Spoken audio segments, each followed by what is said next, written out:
Hello. Hi. Sarah. Philip. Own It SLC. Coming at you guys. Live. It's live now. It won't be live when you see it. What is Own It? It's a website. It's a show. Mm-hmm. A show? We call it a performing arts show. Mm. Kind of like how I use the word God because I don't know what else to say. So I'm like, yeah, God. That'll work. That's how I feel about calling Own It a performing arts show. Yeah, performing arts show. That'll work. Yeah, or like artist. Yeah, you don't like that word. Now it's art-ished. It's really hard. Because it's to say. art-ish. Artish. Artist. I just wrote a verse that has it in it. Yeah, because the thing is, it's not exactly what the word says that it is. Mm-hmm. Kind of like they call me an alcoholic, but I'm not just an alcoholic. I'm a lot more than that. Right. I mean, you can call certain things what they are. Like a tire is all. It encompasses everything that the thing is. It depends on who you ask, though, because maybe if you ask a kid, then maybe it's also an army base and a swing and a trampoline and. That's a valid point. So it's tricky. Well, we could explore that forever. Yeah, and we do. I mean, we will and we can. Maybe that's what we can write about today. We go down many rabbit holes. We also, so Own It SLC is also a podcast where we dive into rabbit holes and talk about stuff in an exercise of creativity. Own It is... And obsession and compulsivity. We're a little bit obsessive and compulsive. Yeah. Both individually and as a team. So, Yeah. I'm an artist, he's an artist. I write stuff, he makes music, records music, I make paintings, I teach classes. So Own It is what did you call it? A collective of artists in Salt Lake City who are sober, mostly. You know, it's not like a hard, like, you have to be sober, but that's just who we know, because I'm sober and he's sober and the people we like are sober, and so it's a pretty sober community of artists. And so we have shows and we meet before those shows and we write stuff and we work together. The concept of Own It is what's the truest thing that you can write on this theme? What can you really become empowered by owning about yourself and writing and putting into some sort of creative voice and then bringing it to the microphone? So the microphone is important. The sharing is important. It's not... Own It is not just about making stuff and then we go home and mom hangs it on the fridge. We make stuff and then we have an event and you step up to the microphone and you share it. So we're here today to share a couple of components of what Own It is with you guys at Odyssey House. A couple of those things are creating an art piece, whether it's something that you draw or something that you've written or a rap or a cappella song. Origami. Dude, origami. That'd be cool if one of you did an origami thing. Yeah. Or, you know what would be cool too is this, one of those airplanes. Paper airplanes, and then you do the thing to the tail. And you split it and it like goes up, and then do this, and then so. What about those things that go? Oh yeah, and then it says purple and 1, 2, 3. Yeah. So in other words, you can make. We want you to make whatever you want out of the prompt that we give you today. So we want to keep pushing this thing. Like what we've got so far is, stories, raps, pictures, drawings, if you will. But if you don't connect to any of those things, find some, make a Lego castle. I don't know. You guys got Legos over there? Make a pie? Yeah, make a pie, dude. That would be sick. So just make something. And this time we're gonna meet you, whatever your Friday is, and that's your opportunity to present whatever it is you made. Now, what does this have to do with recovery?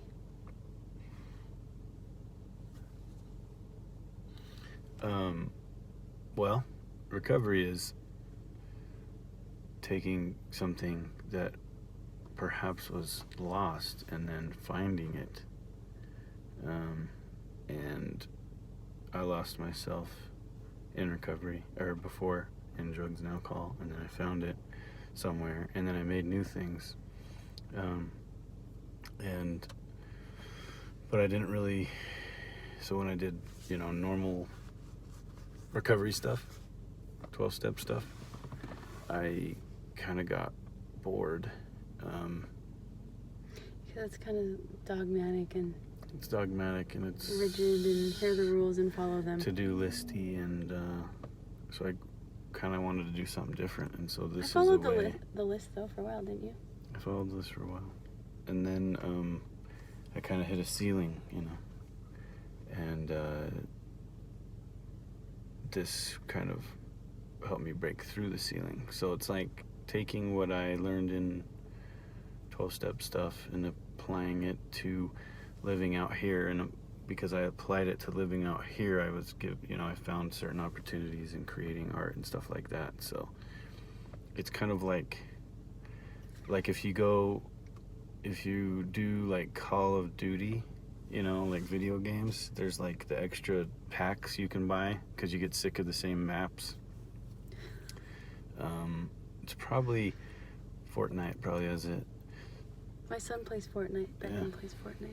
I think grown people do too. But I played the game of 12-step for a long time and kind of got pretty good at it, and then I was like, I need more extension packs, and Yeah, you like to call it level up. yeah, and Sarah and I had created Own It for that, and another reason why we created Own It that I just remembered when you were talking about that is that we were talking about, we just went to coffee.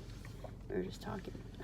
And we were talking about how we get sick of the slogans. The language, part of Own It is to challenge the language that you use, challenge the script that you always have said about yourself or someone else, or yourself as a, recovering addict, or yourself as a parent, or yourself as a student. Part of my story is that I'm a high school dropout, and when I got sober, I went back to college, and I'm a college dropout too. I've dropped out of college me too. a few times. Yeah. And then when I got sober, it was I wanted to own my education. It was me challenging the story that other people's grades don't matter. What you would say that I am doesn't matter. It was actually me being in the system in my own way. No, I want an education, and I want to study art, and I want to study teaching, and I want to get a degree. And so I owned that. I made it mine. I took the story that I had always told about it, and I wrote a different story. So that's part of what Own It is it's a challenge of the script that you've believed about yourself or someone else, and you get to look at it and own it and be like, that's kind of the baseline. What the hell's going on here? What have I been talking about all this time? Yeah, it's like the baseline to owning something is challenging stuff. Yeah, because we could tell you to just make something cute and then share it, and that's not quite Own It, really. It's it's a cool start. It's good. It's good to create stuff, I think, but part of what owning is challenging yourself.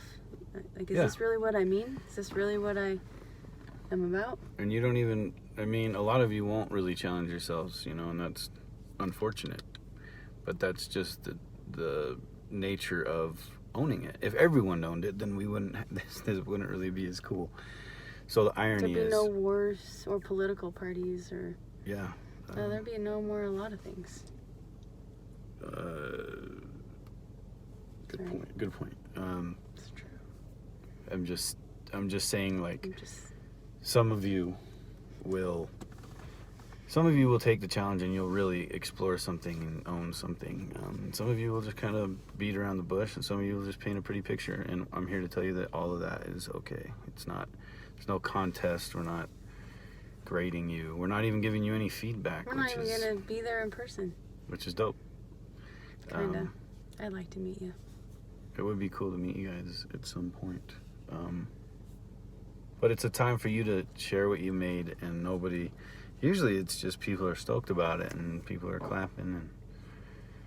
But Yeah, there's no diagnostic. There's no breakdown of why you drew or wrote what you wrote. It's that's another important aspect, right? it's a very important aspect. No feedback. No feedback. We'll just be like, You'll get some snaps. You'll get some thank yous. You'll get some claps. But yeah. because it's brave. It's brave to share yourself. And that's the other part I was getting at, is even just sharing it is owning something, is owning some sort of moment where it's like, here I am, here's what I did. And so you're kind of, regardless of how deep you get, you're owning something. So everybody that makes something and shares it is owning something, which is pretty cool. So there's the microcosm and the macrocosm. Cascosm. Those are big words. Who cares what they mean? Schism. Basically. Macrocosm. Macrocosm? Macrocosm, microcosm. Look it up. It's cool to think about, but I don't really want to get on around all that right now. But so we're gonna give you some sort of prompting or theme, and you can write about it. The next class is still 3 days away, the closest class to this video. So you'll still have, even the class that's closest will still have a couple of days. Which place is that? Lighthouse? Yeah. No. Lighthouse. Nope. Downtown. Downtown. Downtown. And the rest of you will have like a week and a half.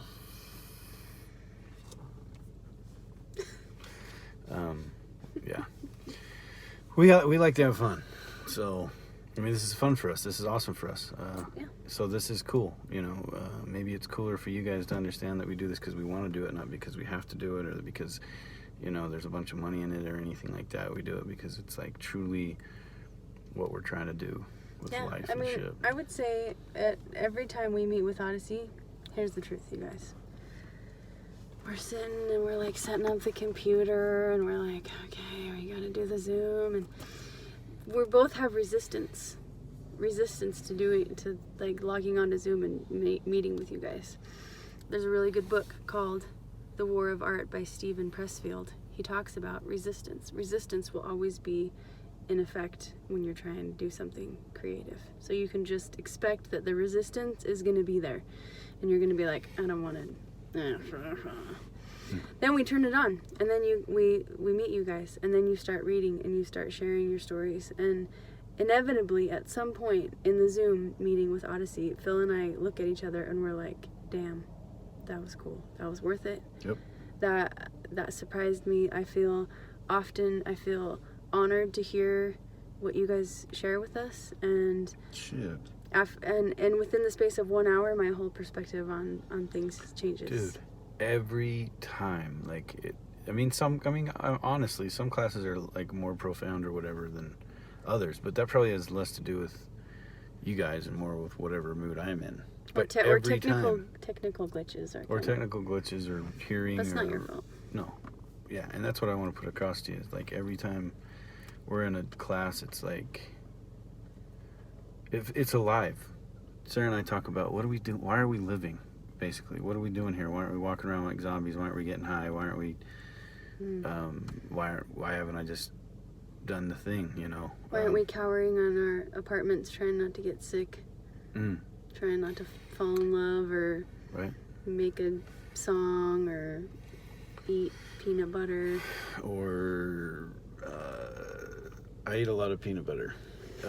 He's really alive on the peanut butter. But one thing we constantly talk about is how alive we feel when we're working with you guys, and that's true. That's the pinnacle of existence, right? If you think about it, like moments is really all. That's a thesis we've been working on. Is like living in the moment and working in the moment. And if I can feel alive in a moment, then I mean, can it get better? You know. And so that's kind of another theme that I've been exploring is, wow, when I feel those little tingly things inside when I'm working with you guys, it's like, it's a celebration of, you know, doing the things that I want to be doing. Yeah. So I mean, if that's not inspiring, I don't know what the hell is. So the prompt for you guys to write into is, what is it? We had one. We did? Yeah. When? Before the video? We said we were just going to talk and then we would find it. And we found it, ironically, but Then we passed over it. it was there. Yeah. What was it? Shit. Oh, we were talking about words. Remember we were talking about how, like, expanding the word artist into artish, and oh yeah, it was about He's getting breaking the norm, the cliche. So you guys are in there, and there's words you use, and there's like navigators, and there's, which is cool, and I'm not trying to fuck with you guys' program. I do feel like maybe there's some words that are in your vocabulary that you've been saying your entire life, and I'd like to maybe challenge that somehow. Yeah, like, is that really true anymore? Something that you, Yeah. like, people often make always and never statements. So maybe you could start there. I always blank. I never blank. And then challenge that about yourself. Is it really true? Do you always? Do you never? Or is it, the prompt could be, is it true that I always blank? Is it true that I never blank? Yeah. And So then you could go into that. look at those beliefs about yourself. Another direction you could take this is it's just something that you say about yourself. Like, if someone asks you, how are you doing? And you answer always the same. Is that really true? Like, one of the coolest writing exercises I did with a group was we wrote down, what does it really mean when you say I'm fine? What's underneath that? Like, if you were to answer honestly, what's underneath I'm fine? And it was amazing. Like, the things that people said that they really felt that was really going on with them, underneath I'm fine, was, I learned a lot. Oh, shh. Sorry, that was my car talking. Don't worry about it. So, those are the prompts. You can use one or both or whatever.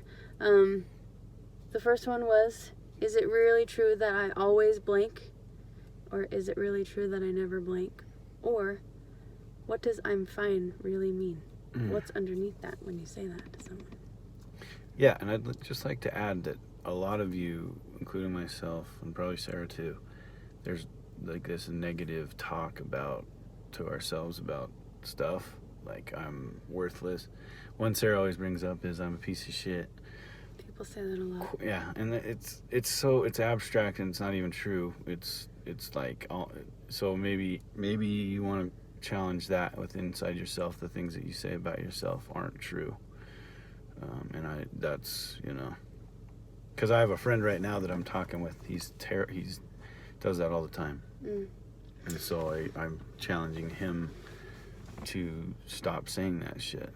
So the way that I want to invite you guys to think about this prompt is think about writing for flow. So one of the things that's hard to break out of the script is that you're analyzing, or you're editing your writing before you even write it down. Don't even worry about it. Like, this is where creativity is really helpful in getting to something new or something true. Just be in the flow. So whoever's facilitating this for you guys, if you could set a timer for 10 minutes and just choose one of those 3 prompts. Either, is it really true that I always, is it really true that I never, or I'm fine really means da da da. One of those. And then just write for 10 minutes and really just go wherever that writing takes you. I think about it as following a stream. Some of you will use rhyme to follow that stream. Some of you guys will, you'll go into a story, and so you'll just start kind of telling a story. Sometimes a list can be like that. You just like start making a list of stuff. However your brain works, just keep your pen moving is the goal for those 10 minutes, and see if you can just kind of let yourself drop into some kind of a flow. If you want to write longer than that, great, do that. I'd love to hear it. We had somebody who, from the last class we did, wrote a pretty in-depth story. I think it was like maybe 15 8 minutes. felt like 15 minutes, 8 minutes. I was into it though. And he recorded it and he sent it in to us, and we put it on our Own It SLC podcast because it was a really cool story. He put time into it. He named a lot of details. So those are just some suggestions for writing. The one last suggestion that I'll give you is if all else fails, if all else fails, I just name the details in my writing. I just start naming the details of exactly what I do and exactly what's happening in front of me, and it usually takes me somewhere. Mm-hmm. Details are really powerful for any art form. The details are. That's where it is. Also, if you don't want to draw or if you don't want to write, just draw or make an origami or be creative in whatever way you want to be creative. It's peanut butter. Peanut butter. Yep, you can do that. Also, do we tell them everything? Yeah. And you guys you as the writers, as the artist or whatever, the creators of this, get to pick what the prompt is or no prompt. Like, that's not up to the facilitator. That might have been confusing the way you said it. I just wanted to clear that up. You as the creator, writer, artist, whatever, you pick what you write about. And we will see you soon. Peace. Bye-bye.